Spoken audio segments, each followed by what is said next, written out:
Hello world, welcome back to the Razor RC, and I got a chance to run my Yokomo YZ-2 CAL 3.1 at the track today. Was doing basically a tuning session, trying to get the buggy to work a little bit better. So as usual, I'm running the Whitz Racing bearings. Got a 20% off coupon code, Gens Ace batteries, red line 60,000 milliamp hours. This actually gets me perfectly up to Roar legal weight minimum, because out of the box, this is a very light buggy.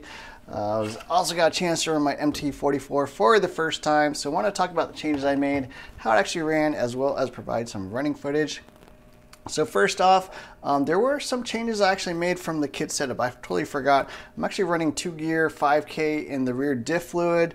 That actually seemed a little inconsistent. The rear end, basically would kind of go around a corner and then like over rotate actually. So I'm up to 7K fluid in the rear with the 2-gear transmission. That is a lot better. Could try 10K, but it's not too bad out of the box. So that was a big change. Also running red springs now in the front end. So I was running blue and blue associated springs front and rear. Now I'm running red blue. That helped quite a bit as well.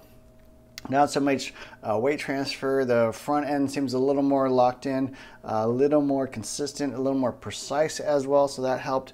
It jumps and lands quite well also, so I did not change the shock fluids or anything like that. Still running kit sit up. And then my buddy was out there at the track. He's actually one of the few people I trust in actually giving tuning advice. Honestly, most people at the track try to give you tuning advice, and it's usually pretty bad. So my buddy was out there. He also runs a bunch of Yokomos, 2-wheel drive and 4-wheel drive. He actually gave me some tips on the CAL 3.1 and actually pointed out some really basic things. So with the new Samuel MT44, I just use the same settings as my MT4S.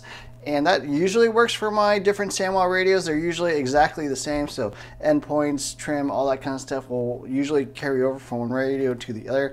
But I threw it on the MT44, and actually the endpoints were completely wrong. So I just assumed it was the same. I was driving around. I was like, yeah, it didn't seem to have as much throw. It definitely did not have as much steering. He's like, he took it out for a spin. He's like, I don't think your endpoints are set right. So I did double check that, and yeah, I was missing a ton of throw. So I fixed that. That helped a lot. Also, my shock collars for some reason were totally off, so I'm not really sure why that was. And then it was a lot better, obviously, with proper endpoint adjustments. I was driving really well.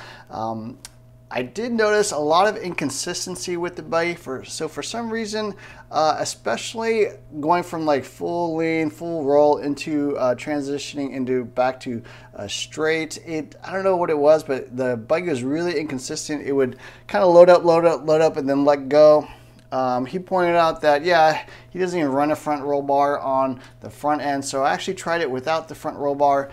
That made it way more consistent. So yeah, the anti-roll bars obviously help prevent roll. It can help prevent traction rolls depending on the level of traction you have in your other settings. But the downside, and I didn't realize this, is it actually can overwhelm the front sway bars and make it less consistent, because those things are basically adding to your suspension. Almost like an additional spring on the front end, just only under roll or when the basically suspension arms are moving at different speeds. And unfortunately, it also acts as a spring, but there is no damping on the anti-roll bar. So while the shocks have damping, obviously with the shock fluids and pistons and stuff like that, the anti-roll bar also acts as a spring, but there is no damping on that. So it can kind of load up and let go somewhat inconsistently. So actually removing the front roll bar actually made it more consistent, so that was pretty interesting. I also tried it on the rear end. Again, once I fixed that on the front end, it did help quite a bit, but on the rear end, I also tried that. It was a little bit inconsistent on the rear, but not super bad. I removed that, and it definitely removed all the inconsistency out of the buggy, but it was rolling too much in the rear. I probably will try like a thinner rear sway bar, but no sway bar seems a little bit too much. So I think I will still run a rear sway bar. I also need to try some different tires. So I did try these front to back, reversing the tires. it's hard to tell if there's really much of a difference because I was doing so many other changes at the same time.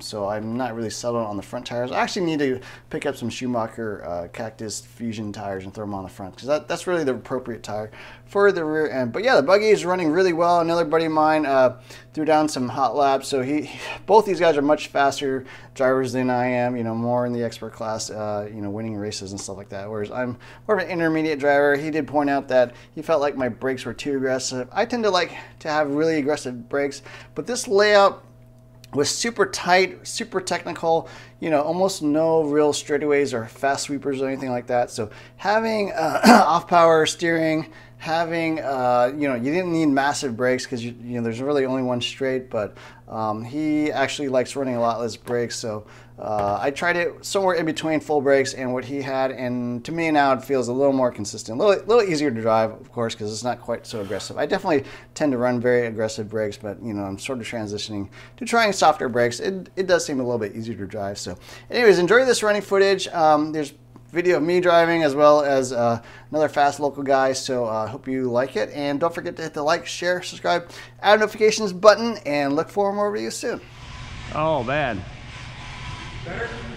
it's like, yeah, Right off the get-go, huh? it's like, yeah, it's pretty much perfect now.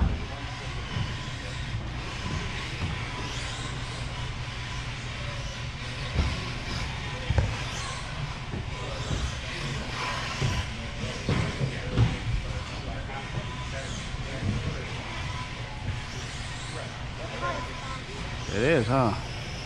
The Yokomo.